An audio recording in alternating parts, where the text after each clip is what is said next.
So, kung babalikan po natin yung mga banal na kasulatan, may story po doon na si Enoch po daw ay nakapunta sa langit na hindi po siya namamatay. So, in a 3D mind consciousness, a knowledge and understanding of human is based sa outer or the physical human knowledge natin. So, as in my own experience, when I enter sa field of spirituality, nag-enter din po ako sa mundo ng inferno. From 3D mind consciousness, nag-suffering in pain po ako doon. Dahil our word, action, and thoughts create energy, which has bring me into the darkness of my soul. Bago ko nakuha yung knowledge and understanding, nag-enter ako into the darkness of my soul. Dahil ang kapalit na, yung isipin nyo na lang na sa isang taon na andun ako sa soul level, araw-araw po ako umiiyak. My thirst is, yung katumbas ng bawat patak ng luha ko ay knowledge and understanding. Kung bakit ako ngayon nagtuturo sa inyo and to guide everyone on how to level up your mind consciousness para ma-save kayo individually. Sabi nga ni God sa akin, kailangan ko daw kailangan ko daw magtiwala sa Kanya.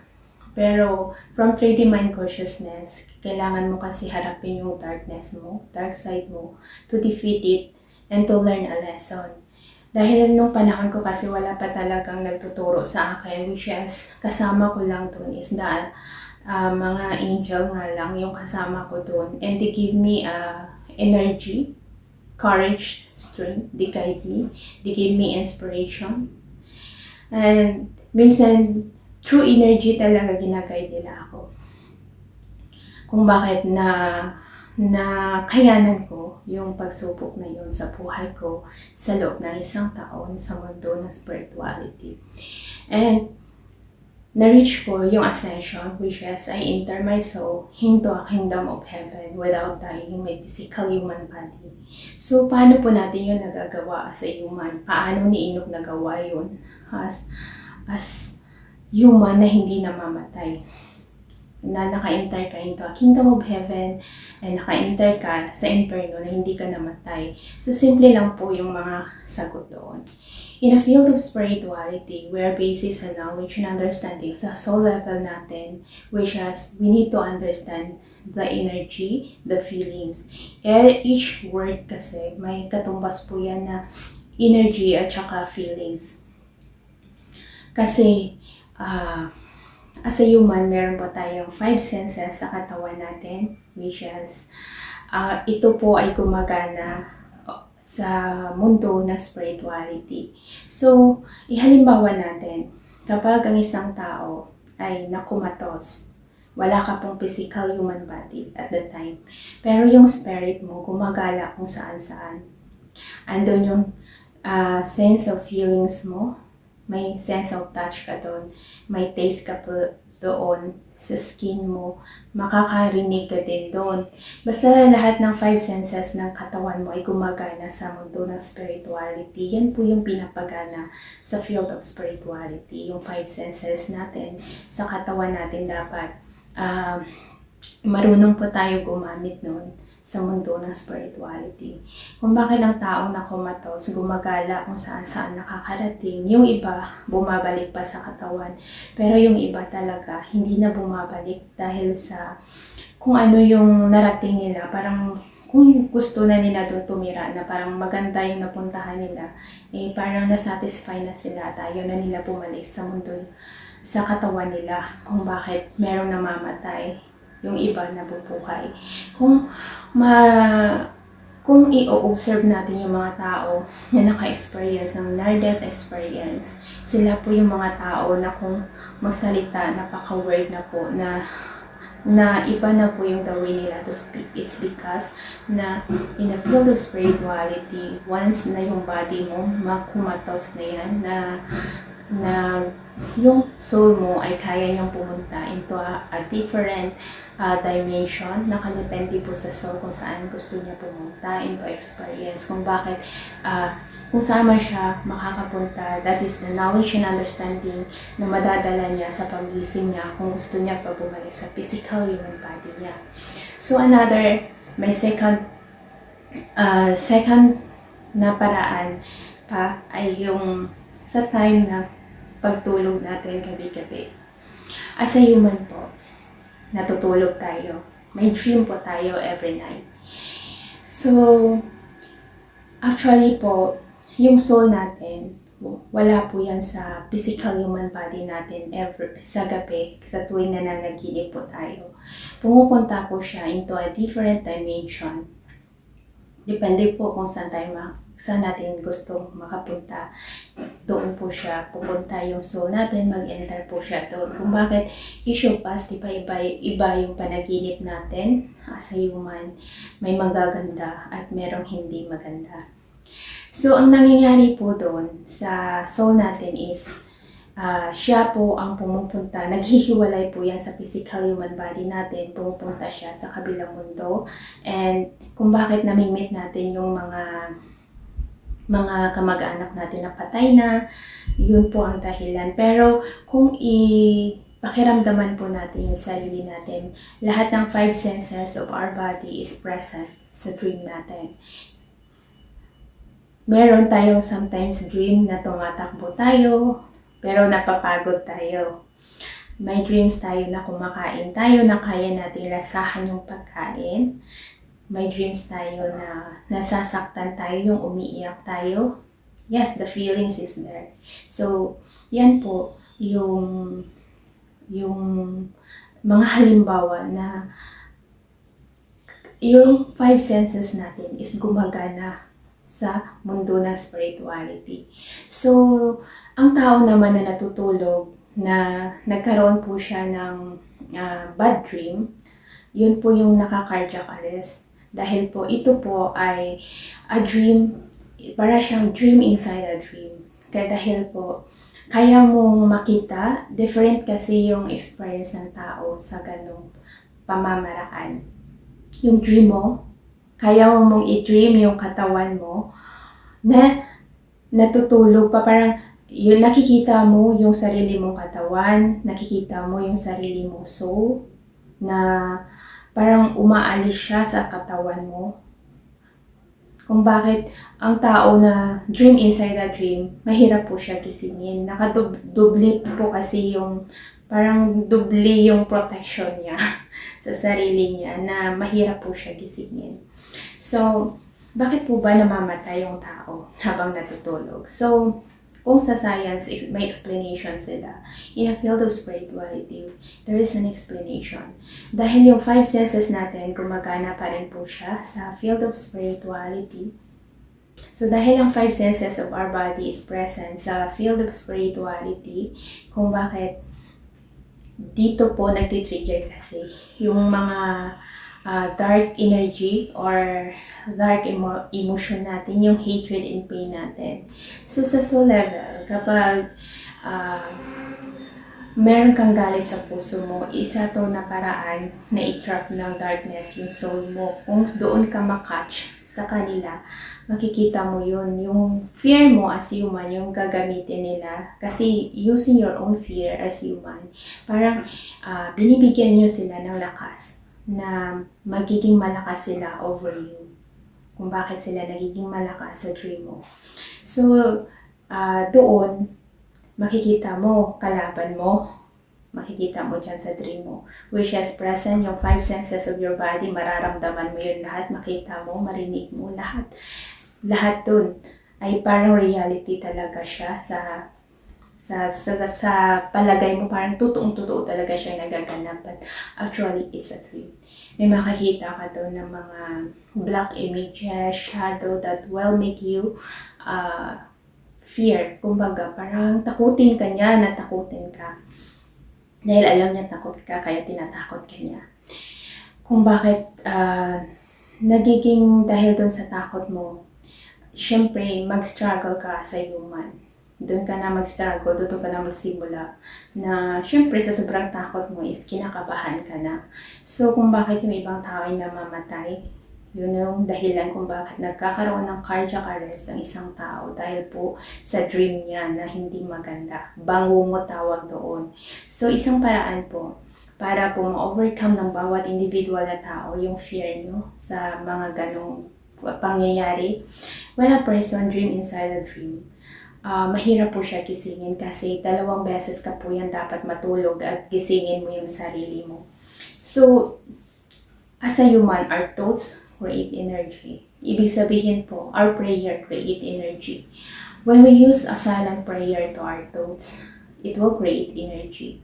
Kailangan po kapag nananaginip ka ng hindi maganda, labanan mo. Huwag mo silang hayaan na manaig sa'yo. But instead, this is your dream. You must understand na you are powerful to defeat them. Kaya dapat mo lang matutunan is magiging matapang. Magdasal ka. It will help you. Dahil your prayer will create energy na makakatulong sa iyo to help to defeat the negative energy or dark forces in your dream. Na sa tao kasi, in this physical human body, kailangan mo siyang i-relax yung katawan mo. Hindi ka magpapanik at that time na nagdi-dream ka ng hindi maganda. Dapat i-relax mo yung isip mo.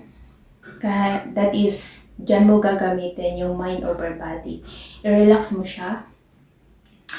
Tapos, isipin mo na nanaginip ka lang.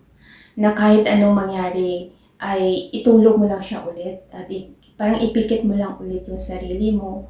At isipin mo na matulog ka na lang, huwag kang kabahan. Dahil the more na kinakabahan yung tao kasi, kinakapos talaga yung oxygen niya sa katawan niya. At yung magiging sanhi ng kamatayan ng tao na natutulog. Kung bakit, para ma-avoid natin, kailangan natin matutunan na magiging matapang.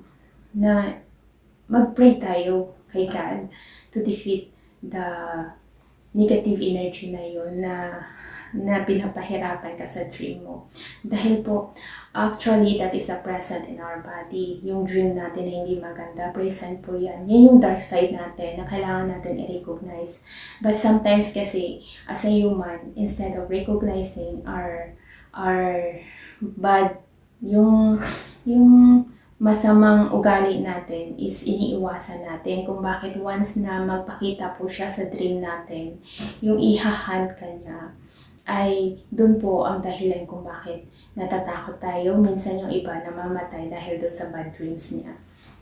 So, only prayer and to have a courage, matidefeat mo po yun. Kayang-kaya mo paggalawin yung sarili mo. Kasi pag dream inside a dream na yan, yung physical human body mo kasi ano na yan parang naninigas po siya na hindi mo siya magagalaw. So, in short, useless yung physical human body mo dahil ang gumagana doon is your soul mo na lang doon and your 5 senses is gumagana at that time. Kung bakit kailangan mo i-relax yung katawan mo na hindi ka mauubusan ng oxygen sa katawan mo. And mag-pray ka lang, i-pray over mo lang and trust God na tutulungan ka niya at trust me, gagalaw at gagalaw ka kasi magsisimula ka sa parang fingertip mo siya. Kahit kunting galaw lang yan, ay magagalaw mo po yun. Pero ang kailangan po ng isang tao talaga at that time na nananaginip ng ganun is kailangan mo ng courage and strength and kailangan matutunan i-relax yung sarili mo and pray kay God and makakagising ka talaga, magigising ka talaga kapag ganun ang ginawa mo. Huwag mo hayaan na magpanik yung sarili mo dahil once na magpanik ka, mamamatay ka talaga sa ganung sitwasyon. Dahil yung katawan mo nga is paralyzed at that time. Kung bakit yan po yung dahilan ng bangungot sa isang individual na tao, which has, meron namang definition si science pagdating yan. Pero sa soul level, yun po yung nangyayari sa isang individual na tao. Yan po yung nakikita at yun ang nagaganap kung bakit siya namatay at naubusan ng oxygen sa katawan niya. Dahil nga, mahirap ka doon makagalaw The more mo na mag-struggle, the more na mawawalan ka ng oxygen kung bakit magiging cause ng death mo as a human. yung cause of death mo in a physical human body. Pangatlo po is in a state of meditation. When you are in a state of meditation, ang meditation po kasi is to improve our own visualization. When you are in a deep of meditation, ang nangyayari po dun sa tao ay, ang tao po ay kaya mo po siyang naglalakbay yung diwa mo, pero yung katawan mo nandyan, nakaupo. Or kasi in a meditation, we are in different position, which is nakadepende kung saan tayo comfortable.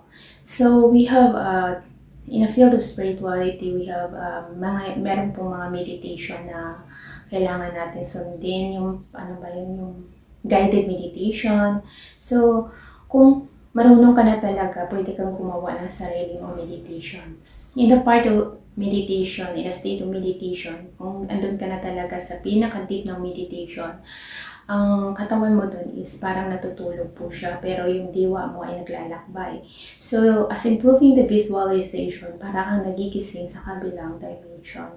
Doon may reality ka na nakikita mo talaga na parang totoo dahil nga yung 5 senses of your human body ay nag-i-exist doon. Kung bakit nakikita mo as in reality talaga, andun yung feelings, andun lahat na parang andun ka talaga in a reality.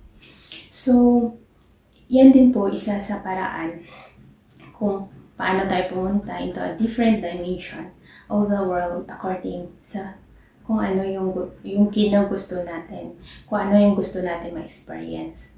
So, yung pang-apat na paraan is sa mga rituals. So, in a field of spirituality, we have different knowledge and understanding in sa mundo ng spirituality. But may mga tao talaga na marunong sa ritual. Bakit po gumagana yung mga rituals? Dahil nga po, ang every word may katumbas po yan sila na energy, which has powerful po ang energy sa mundo ng spirituality. Na kahit na sa ritual po ang ginagamit nila is word lang, pero effective. Kung na ito ay hindi mapapaliwanag ng science. So, salita lamang pero kaya kanyang dalhin into a different dimension kung saan mo gustong mapunta. So, sa mga rituals na to is we have a different knowledge sa mundo ng spirituality. At isa yung rituals na makaka-enter din tayo into a different dimension of the world. Pero yung 5 senses of our body ay nag-i-exist pa rin doon. Pero yung physical human body mo is nandyan lang, parang tulog lang siya. Ito po yung parang na-hypnotize ka. Ito yung mangyayari sa tao. Kung bakit ako, nag-enter ako po na buhay ako dahil po kayang-kaya po natin mag-enter. Buhay pa nga tayo is we are in the crossroad between heaven at saka yung hell, inferno. Kung bakit kailangan natin individually matutunan kailangan mo kasi to maintain yourself into the kingdom of heaven. Kailangan mo magiging aware sa thoughts mo, sa action mo, sa words mo. Align po yan lahat sila. Dahil each of your words may feelings po yan. Kung bakit once you are focusing to your own soul, ma-align mo po yung puso mo at saka yung pag-iisip mo. Align po yan sila. Balance, mental, and emotional. So yan po yung mararamdaman ng isang individual na tao kapag nasa 5th density mind consciousness ka na, you have a lot of knowledge and understanding. And sa 5th density kasi, napakasimple lang po talaga. Ang 5th density kasi, ito yung moment na kung may humble nyo yung sarili nyo sa pagiging bata, na lagi kang masayahin, na kung ano meron ka araw-araw ay na-achieve mo. That is the mindset of individual human when you achieve the ascension of the 5th density of mind consciousness. Nasabi ko nga, ang problema kasi ng tao in this physical human world is yung marami silang problema na kinakaharap na dahil sa mga problema nila ay hindi na nila na kaya nang magiging masaya. So to find your own happiness is to detach from all material things and to focus to your own heart na magkaroon ka ng appreciation of your life, of your own daily life. So ganun lang po yung kasimple.